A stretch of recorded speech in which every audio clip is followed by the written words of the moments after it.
Et salut à tous, c'est Star Wars Lego Team. Aujourd'hui on se retrouve pour une toute nouvelle vidéo. Il y a quelques mois j'ai vu une vidéo sur YouTube que je vous invite vraiment à regarder. D'ailleurs je vais mettre le lien en description. C'est un tutoriel pour transformer le 75-300, donc le dernier TIE de la marque Lego, en un TIE Interceptor de Star Wars. Et j'ai trouvé ça vraiment super cool, donc je me suis dit bah pourquoi pas me lancer aussi dans cette modification en reprenant ce tutoriel.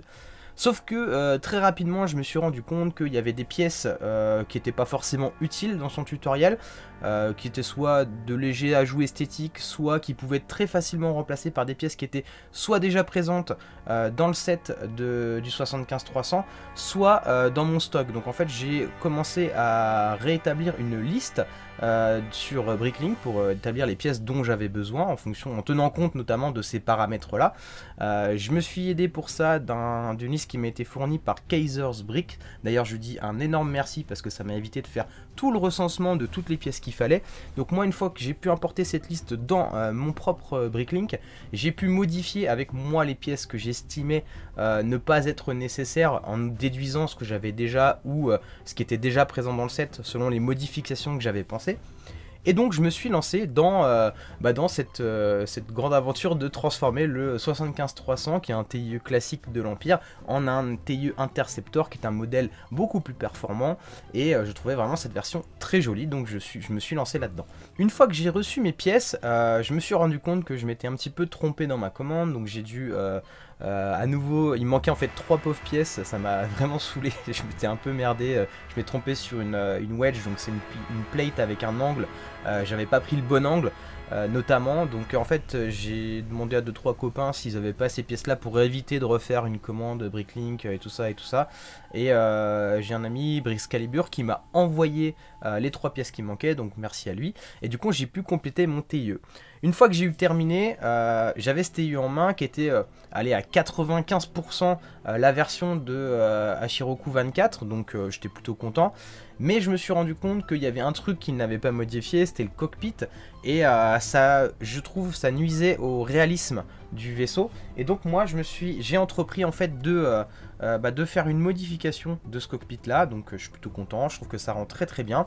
Ce que j'ai changé notamment, c'est que j'ai enlevé la plate sérigraphiée qui était sur la plate, l'antenne sérigraphiée qui était sur le dessus. J'ai remis des arrondis, j'ai viré les lance-missiles à clic qui étaient ici, et j'ai fait quelques harmonisations esthétiques et je trouve que ça rend super bien. Ah oui, aussi un détail que j'ai refait, c'est que j'ai repris l'intérieur du vaisseau. Donc là j'ai notamment ajouté une pièce devant qui permet de caler les jambes, le petit Gugus ne bouge plus. Et du coup j'ai aussi modifié quelques trucs à l'intérieur, j'ai rajouté de quoi mettre des armes, par exemple j'ai rajouté de quoi poser une grenade, un pistolet, un peu l'équipement qu'on pourrait retrouver à bord d'un chasseur classique de l'Empire. Voilà, donc j'espère que cette petite présentation en diaporama vous a plu. Moi j'ai pris beaucoup de plaisir à construire ce set. Je vais mettre un maximum de ressources dans la description, notamment les chaînes des gens qui m'ont aidé. Si vous voulez contacter ces personnes, par exemple Kaiser's Brick, pour avoir la liste des pièces à obtenir. Je me tiens aussi à votre disposition en commentaire si vous voulez des infos sur comment j'ai modifié mon cockpit. Si vous voulez un peu plus de détails, n'hésitez pas à me solliciter. Vous pouvez aussi me retrouver sur Discord ou Instagram si vous voulez me DM pour me demander un peu voilà, des plans un peu plus précis sur comment j'ai fait. Donc moi ça sera avec plaisir que je vous répondrai. Voilà. D'ailleurs j'ai un compte Instagram pour info, donc c'est le même nom que ma chaîne YouTube, donc n'hésitez pas aussi à aller vous abonner sur Instagram, ça me fera énormément plaisir. Voilà, en tout cas j'espère que cette petite vidéo vous a plu. Moi ça m'a énormément hypé de faire ce petit projet, c'est un truc qui me hype depuis que j'ai vu la vidéo d'Hashiroku 24, je suis vraiment hype sur ce vaisseau.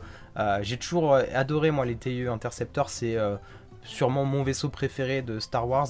Je le trouve trop classe, moi, je suis vraiment un pro Empire, donc dans les vaisseaux impériaux, dans ce qu'on voit dans les films, c'est vraiment le top du top en chasseur, on va dire de série, donc c'est vraiment un vaisseau que j'aime beaucoup. Voilà, donc j'espère que vous connaîtrez un peu la même hype que moi, que vous aurez tout aussi envie que moi d'aller faire ces modifications. Sachez que environ, en déduisant moi les pièces que j'avais et tout ça, en prenant en compte le prix du set, donc moi je l'ai touché autour de 35 €, plus le prix de ma commande Bricklink, donc j'en ai à peu près pour allez, 22-23 €, plus les frais de port, on va dire 25 €, voilà.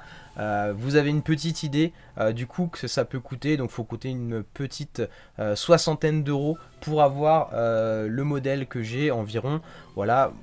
en sachant que j'estime qu'il faut forcément une petite part de pièces personnelles à ajouter à ça. Voilà, donc n'hésitez vraiment pas à m'envoyer aussi des photos sur Instagram si vous avez vous aussi réalisé ce petit tutoriel de Hashiroku 24. D'ailleurs il est en description, je le rappelle. Et quant à moi, bah, je vous dis à bientôt pour une prochaine vidéo. C'est Star Wars Lego Team.